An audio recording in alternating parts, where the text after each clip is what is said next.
সরকারি টাকায় গাড়ি কেনা ও বিদেশ সফর বন্ধ। চলতি 2025-26 অর্থ বছরে সরকারি দফতরগুলোতে নতুন করে গাড়ি কেনা ও বৈদেশিক সফরে অংশগ্রহণ বন্ধ ঘোষণা করেছে অর্থ মন্ত্রণালয়।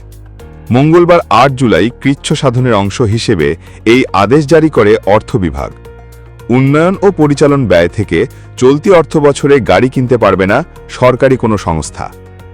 একই সঙ্গে সরকারি অর্থায়নে সব ধরনের বৈদেশিক সেমিনার, সিম্পোজিয়াম ও কর্মশালায় অংশগ্রহণও বন্ধ থাকবে। আদেশে বলা হয়, পরিচালন বাজেট থেকে সব ধরনের যানবাহন কেনা খাতে বরাদ্দ করা অর্থ ব্যয় বন্ধ থাকবে।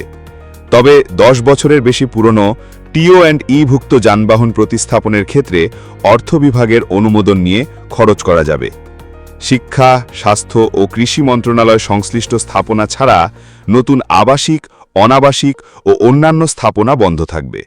তবে চলমান নির্মাণ কাজ 50% বেশি সম্পন্ন হয়ে থাকলে অর্থ বিভাগের অনুমোদন নিয়ে ব্যয় করা যাবে।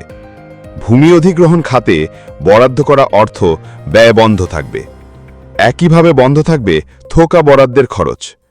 মন্ত্রণালয়ের একই আদেশে উন্নয়ন বাজেট থেকে খরচের বিষয়েও নির্দেশনা দিয়েছে অর্থ মন্ত্রণালয়। আদেশে বলা হয়, উন্নয়ন প্রকল্পের আওতায় সব ধরনের যানবাহন কেনা বন্ধ থাকবে। প্রকল্পের ভূমি অধিগ্রহণের ক্ষেত্রে অধিগ্রহণ কার্যক্রমের সব আনুষ্ঠানিকতা প্রতিপালন করে অর্থ বিভাগের অনুমতি নিয়ে খরচ করা যাবে। পূর্বানুমোদন সাপেক্ষে ব্যয় করা যাবে।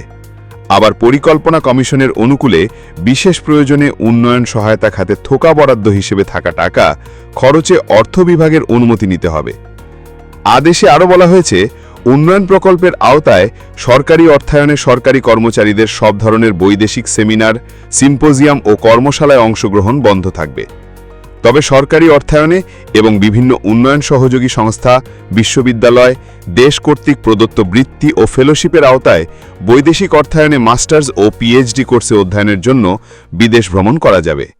এছাড়া সরকারি অর্থায়নে পেশাগত দক্ষতা বৃদ্ধির সঙ্গে সঙ্গতিপূর্ণ বৈদেশিক প্রশিক্ষণেও অংশ নেওয়া যাবে।